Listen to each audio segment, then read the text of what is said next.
माझ्या भाग्याचं माझ्या सोख्याचं लीण सोन्याचं माझं कुंकू रोज पूजिते रोज जपिते लाख मोलाचं माझं कुंकू हा हा हा कुंकू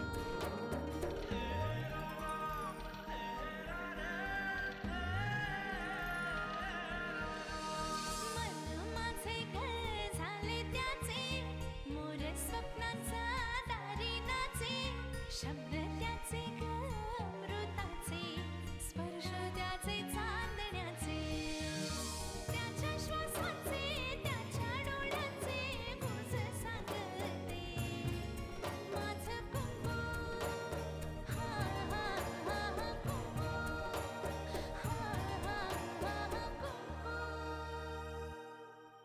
ते तुमचं प्रेम प्रकरण किती दिवस चालू होतं? हा? हाच प्रश्न तुझ्या घरातल्या बायकांना विचारला असतास का तू? इथून पुढे माझ्याबरोबर कोणत्याही सार्वजनिक कार्यक्रमात ती येणार नाही.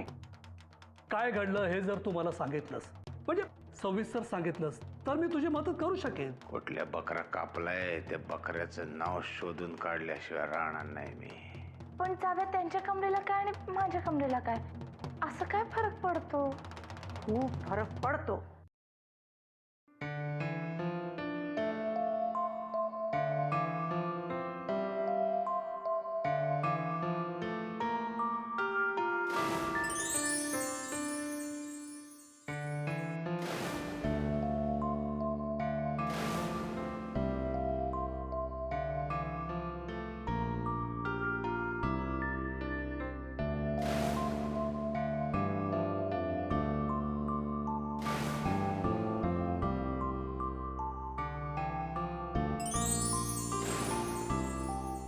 राजन नावाचा तुझ्या आयुष्यात कोणी होता हे आता तू विसरून जा. तुझ्या दृष्टीने तो आता एक परपुरुष आहे आणि परपुरुषाचा विचार सुद्धा मनात आणणं हे पाप आहे.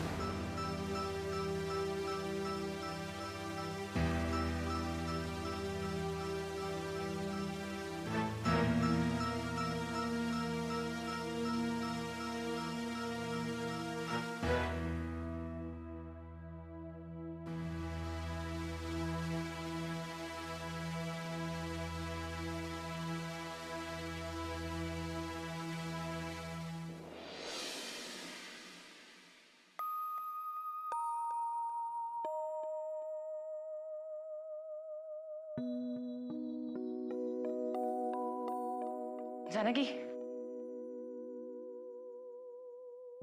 जानकी,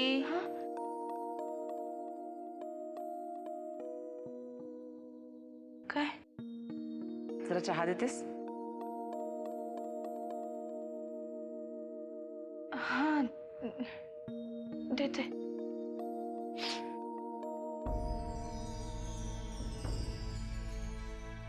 काय झालं ग? नाही म्हणजे मी चहा आणायला सांगितलं त्याचा राग आला का? ऍक्च्युली आता मी असं सांगणं योग्यही नाही म्हणा, पण अगं तुला माहिती आहे ना मला तू केलेला चहाच आवडतो. तसं नाही, उलट या घरात मला कोणीतरी काहीतरी हक्काने सांगता ह्याच मला बरं वाटतंय. आणते मी. ए तू आता कायम अशीच राहणार आहेस?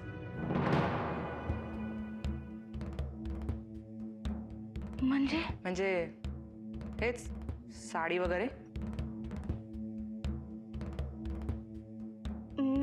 किल्लेदारांची परंपराच आहे ना तशी, म्हणजे रीतच आहे ना. नाही तुला हवा असेल तर मी आत्याच्याशी बोलून घेते तसं, म्हणजे मांडवली करून घेते, ॲटलिस्ट पंजाबी वगैरे घालायची परमिशन. नको, उगीच माझ्यामुळे रीत नको मोडायला. छायला लग्न झाल्यानंतर भल्या भल्यांची विकेट पडते यार. माझं पण असंच होईल का ग? कोणी पाहून ठेवलाय का? तसं नाही ग, हा, मित्र खूप आहेत. त्यातलं कोणी आवडलं असेल तर सांगा, म्हणजे यांना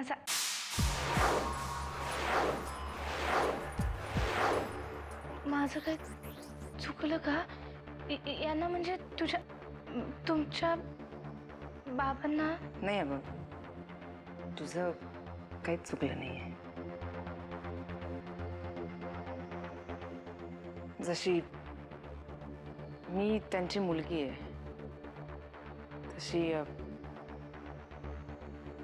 तू सुद्धा आता त्यांची बायको आहेस ना.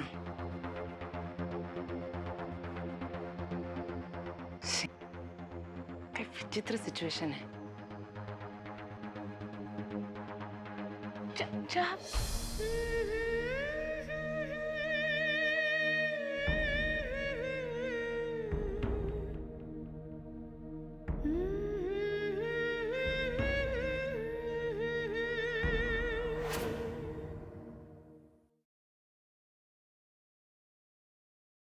तुझा आत्याशी काही वाद झालाय?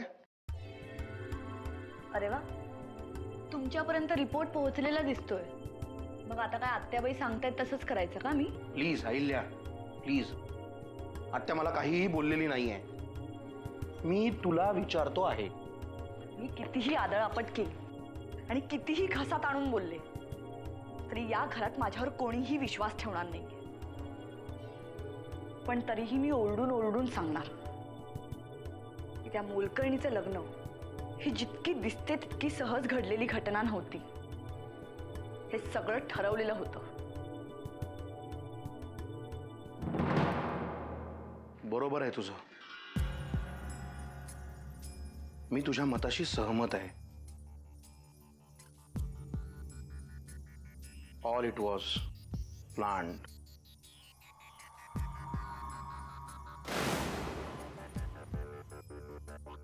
नाही, टिंगल करताय ना माझी? तुम्ही माझी कितीही टिंगल केली तरी एक लक्षात ठेवा, मी माझा हेका सोडणार नाही.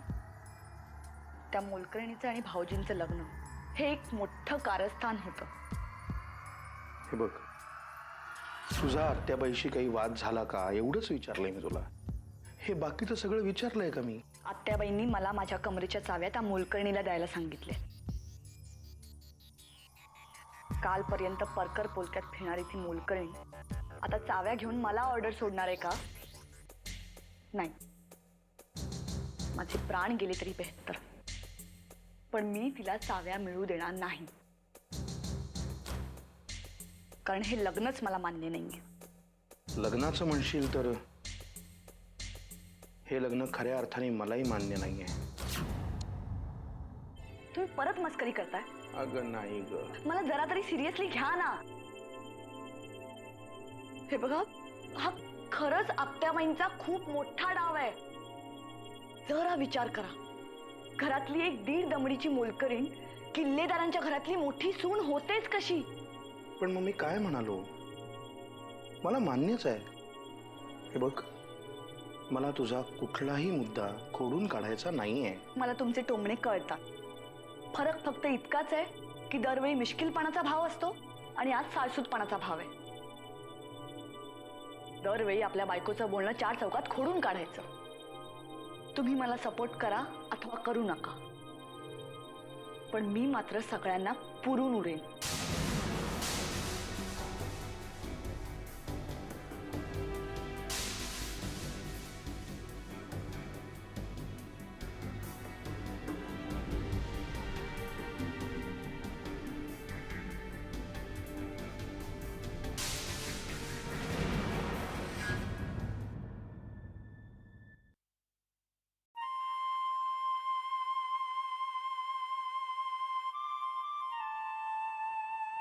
ए,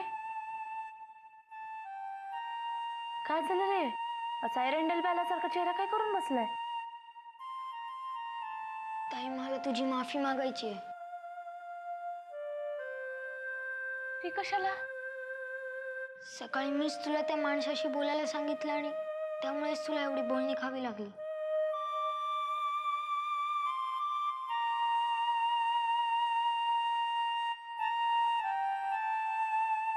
तुला कोणी सांगितलं मला बोलणी खावी लागली म्हणून? मग तू रडत का आलीस? ते मी त्याच्यामुळे रडत नव्हते काही. आई बाबांची खूप आठवण आली म्हणून रडत होते. मला वाटलं इंटरव्हल देणं लय भारी असतं, पण वाकणीस काका का ओरडले काय माहित. ते का ओरडले ते त्यांचं त्यांनाच माहित. बरं ते सगळं जाऊ दे. नरसिंह भाऊजी कसे आहेत? कसं आहेत म्हणजे? कसे म्हणजे वाघा बोलायला कसे आहेत? माझी तर अजून पण हिंमत नाही होत त्यांच्या समोर जाऊन काय बोलायची. हा नाही ना हो, तेच बरं आहे. त्यांच्या उगीच जवळ जवळ करायचं नाही. हा जितकं लांब राहता येईल ना तितकं लांब राहायचं. का तुझ्या नवऱ्याला सोनं लागले? काय बोललास?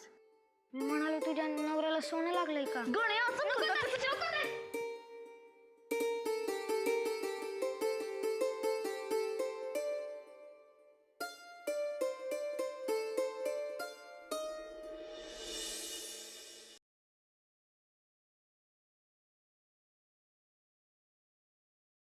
आला झोपायला?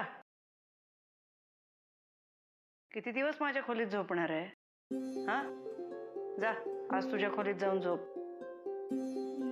पण ते आहेत का ते इथे? बाहेर गेलेत ना? मग जा ना, जाऊन झोप ना तुझ्या खोलीत. नाही तसं नाही, पण तसं काय नाही. सांग ना, एकटीला झोपायला भीती वाटते ना? नाही नाही मी नाही घाबरत. इथे नाही का चुली शेजारी मी एकटी झोपायचे. अरे वा, मग आता काय नरसिंहाच्या खोलीत चूल बांधू? तसं नाही, पण मी खरंच नाही घाबरत. आमच्या शेताची राखण सुद्धा मी एकटी करायचे. का गळा नव्हता? होता, पण आता आता मोठा झालाय तो, नाहीतर एवढंसा पिल्लू होता. बरं बरं, तू मोठी झाशीची राणी. हा जा, जाऊन झोप तुझ्या खोलीत. बघू किती शूर आहेस ते. खरंच जाऊ का? आता मग मी काय खोटं सांगतेय का? जा ना बाई, जा खोलीत झोप. पण ते काही बोलले तर? आता नवरा आहे ना तुझा, मग तुम्ही दोघं जण जरा घ्या ना बघून. मला म्हातारीला का त्रास देताय? जा जा, चल जा तुझ्या खोलीत.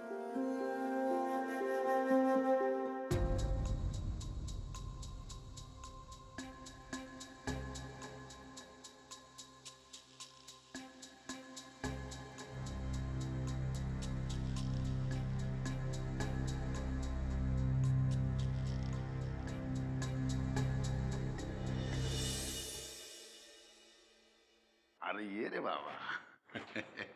सुमित्रा, बस बस बस बस. ए सुमित्रा, अगं बघ कोणाला धरून आणले. बाहेर तिकडे अंधारामध्ये एकटाच आपला फेऱ्या मारत होता. मी म्हणलं वामन काय करतो? मला म्हणलं विचार करतो. म्हणलं चल आतमध्ये तिघं मिळून विचार करू. भाऊजी तुमच्यासाठी चहा आणू का? ठीक आहे, चहा पिण्याची वेळ आहे. दोन दोन आण. काय परशू? नाही, मला काही नको. जेवण झालंय माझं. जेवण झालंय?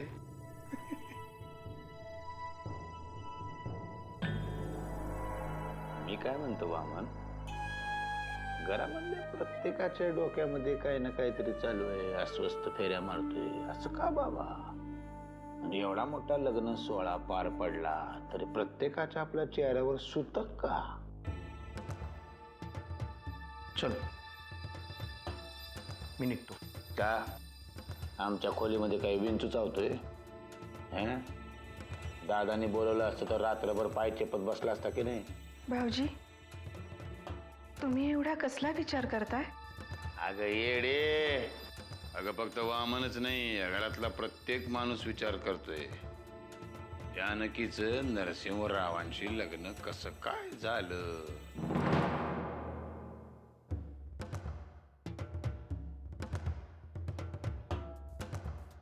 हे बघ परशू,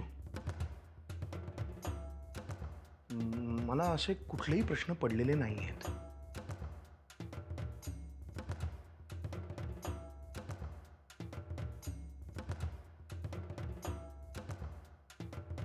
तुझ्या चेहऱ्यावरती 3 प्रश्न छापले गेलेत. प्रश्न क्रमांक 1, जानकी आणि नरसिंहचं लग्न कसं काय झालं? प्रश्न क्रमांक 2, राजन इतका नीचपणे कसा काय वागला? आणि महत्वाचा प्रश्न क्रमांक 3, राजन जानकीचं लग्न ठरलेलं असताना दादाची बेडरूम कशी काय सजवली? 3 प्रश्न छापले तुझ्या चेहऱ्यावर. फॉर युअर काइंड इन्फॉर्मेशन परशू, मला असे कुठलेही प्रश्न पडलेले नाही आहेत. आणि राजनचं म्हणशील ना, तो अजिबात नीचपणे वागलेला नाहीये. त्याचं माझं फोनवर बोलणं झालं होतं. तो मंडपात पोचणार होता, पण आय डोंट नो तो का नाही पोचला. अच्छा अच्छा अच्छा, म्हणजे लग्नाच्या दिवशी तू राजनच्या कॉन्टॅक्ट मध्ये होतास तर? का रे,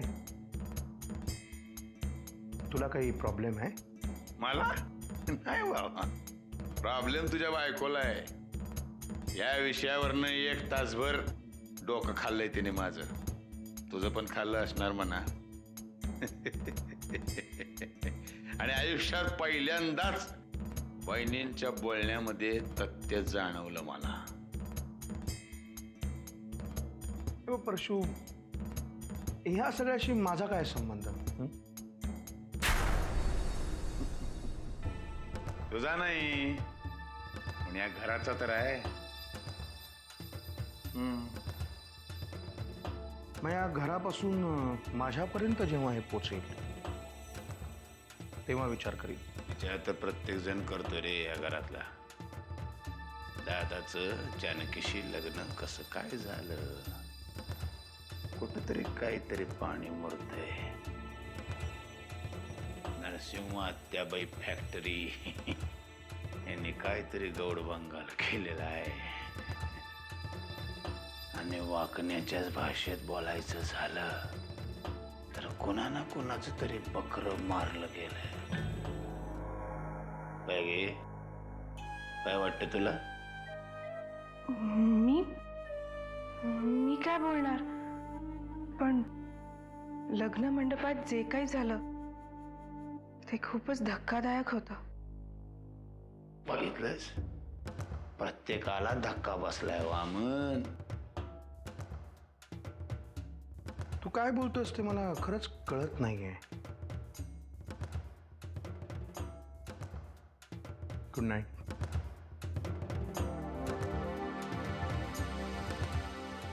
गुड नाईट.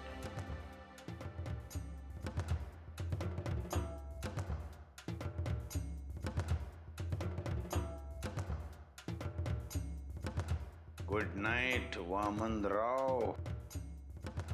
गुड नाईट तर गुड नाईट.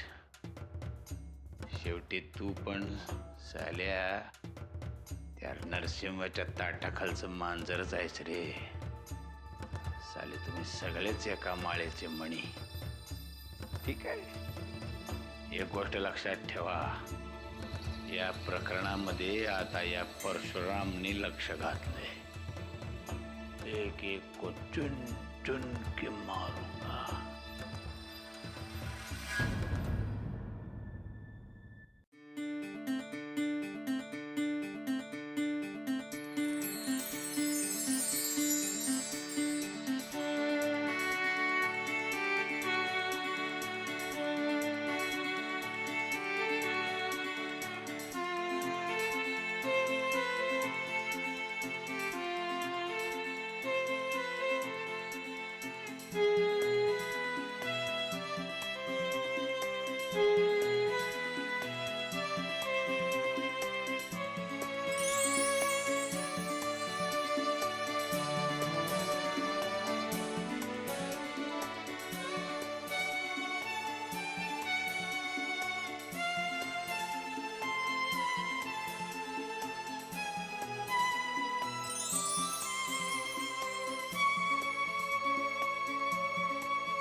तुमच्या हसण्यामध्ये मला वेगळाच आत्मविश्वास दिसतोय लोटणकर साहेब.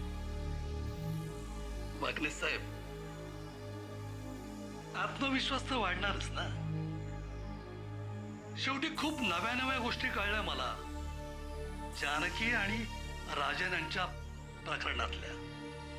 म्हणून पहिल्यांदा तुम्हाला फोन केला. लोटणकर साहेब आकडा बोला.